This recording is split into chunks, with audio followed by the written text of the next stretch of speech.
Perkenalkan, nama saya Grace Irna Rahayaan dengan NPM 12155201230049 dari Fakultas Ilmu Komputer Prodi Informatika Universitas Kristen Indonesia Maluku. Kali ini saya akan menjelaskan tentang materi kalkulus, yaitu turunan.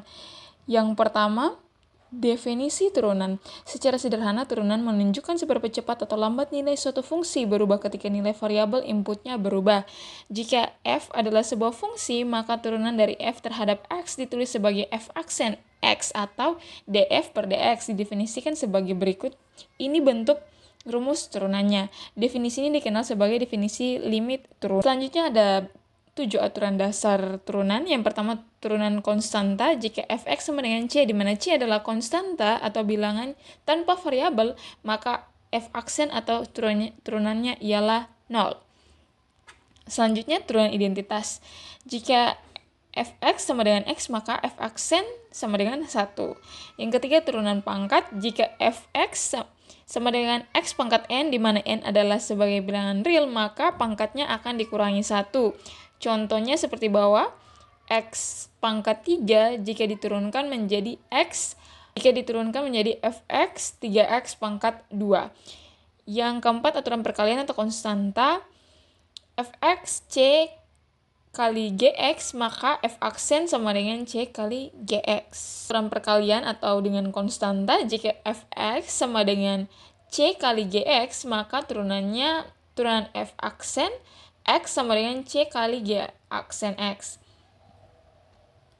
Yang kelima, aturan penjumlahan dan pengurangan. Jika fx sama dengan gx ditambah atau dikurang hx, maka turunannya pun akan maka ketika diturunkan akan ditambah sedemikian rupa atau dikurang sedemikian rupa sesuai dengan.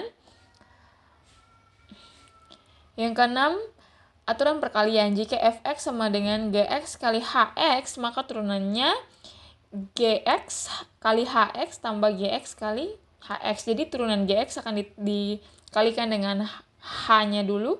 Setelah itu gx akan dikalikan dengan turunan h aksennya.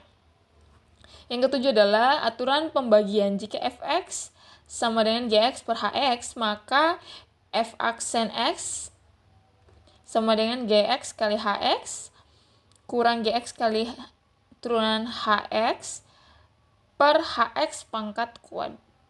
Selanjutnya ada turunan fungsi konstanta. Jika sebuah fungsi adalah konstanta, artinya nilai tidak berubah berapapun nilai variabel inputnya. Contohnya fx sama dengan c, turunannya f aksen sama dengan 0. Contohnya fx sama dengan 5, f aksennya 0, dan seterusnya. Selanjutnya ada turunan fungsi identitas. Fungsi identitas adalah fungsi yang mengembalikan nilai inputnya sendiri. Bentuknya seperti jika fx 3x tambah 2, maka turunan dari x adalah 1. Dan turunan f aksen x sama dengan 3. Ini cara pengerjaannya, dan hasilnya akan tetap 3 karena mengembalikan nilai inputnya sendiri. Selanjutnya turunan fungsi pangkat. Rumus ini disebut power rule, yang merupakan salah satu aturan paling dasar penting dalam diferensial. Contohnya fx sama dengan x kuadrat, turunannya f aksen sama dengan 2x, 2 kurang 1 sama dengan 2x, dan seterusnya. Selanjutnya sifat-sifat turunan fungsi. Ada beberapa sifat turunan fungsi. Yang pertama adalah turunan dari konstanta. Rumusnya seperti yang di atas. Contohnya ketika dx, d per dx kali 7 sama dengan 0. Yang kedua, turunan dari fungsi identitas. d per dx kali x sama dengan 1. Yang ketiga adalah aturan penjumlahan dan pengurangan. Di sini rumusnya seperti yang tertera di atas. Kemudian contohnya ketika d per dx kali x kuadrat tambah 3x sama dengan d per dx x kuadrat tambah d per dx 3x sama dengan 2x tambah 3. Yang keempat, aturan perkalian dengan konstanta. Rumusnya yang seperti tertera di atas nih. D per dx c kali fx sama dengan c kali turunan fx. Selanjutnya ada aturan perkalian. Rumusnya seperti yang tertera pada layar. Contohnya misal fx sama dengan x kuadrat kali gx sin x, maka Hasilnya ialah D per dx x kuadrat kali sin x sama dengan 2x kali sin x tambah x kuadrat cos x. Kemudian yang keenam, aturan pembagian. Rumusnya seperti tertera di atas. Contohnya misal x tambah 1, maka kita akan bagi ke dalam rumusnya x per x tambah 1 yang ketika dijumlahkan akan hasilnya seperti ini, teman-teman. Selanjutnya aturan rantai.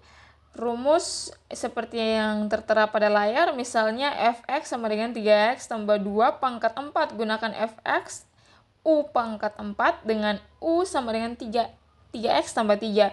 Yang dimana 3x tambah 2 dipangkatkan 4, kemudian 4 dikeluarkan, 4 kali 3x tambah 2 pangkat pangkat 3 kali 3 sama dengan 12 kali 3x tambah 2 pangkat 3, yang dimana pangkatnya akan dikurangkan dengan 1, makanya di sini pangkatnya 3. Kemudian turunan fungsi pangkat. Ini dan contohnya ketika d per dx x pangkat 5, pangkatnya kita akan keluarkan sebagai konstantanya di sini berdampingan dengan variabel, kemudian pangkatnya akan dikurangi dengan 1. Yang terakhir adalah aturan rantai. Konsep chain rule digunakan untuk menghitung turunan dari fungsi komposisi, yaitu fungsi yang dibentuk dari 2 atau lebih fungsi lain. Contohnya, y sama dengan f kali gx. Artinya, masukkan x ke dalam g, lalu hasilnya ke dalam f. Teorema aturan rantai sebagai berikut. Jika y sama dengan f kali u dan u sama dengan g kali x, di mana kedua fungsinya terdefinisiasi, maka dy per dx sama dengan dy per du kali du per dx, atau notasinya dx f kali g kali x sama dengan f aksen g kali x dikali g aksen x. Turunan fungsi di luar dikendalikan dengan turunan fungsi di dalam. Nah, aturan rantai seperti berikut. Contohnya, fx sama dengan 3x tambah 2 pangkat 5. Langkah-langkahnya yang pertama, fungsi luar adalah u pangkat 5 dengan u sama dengan 3x tambah 2. Turunannya, f aksen sama dengan 5 kali 3x tambah 2 pangkat 4 dikali 3 sama dengan 15 dikali 3x tambah 2 pangkat 4.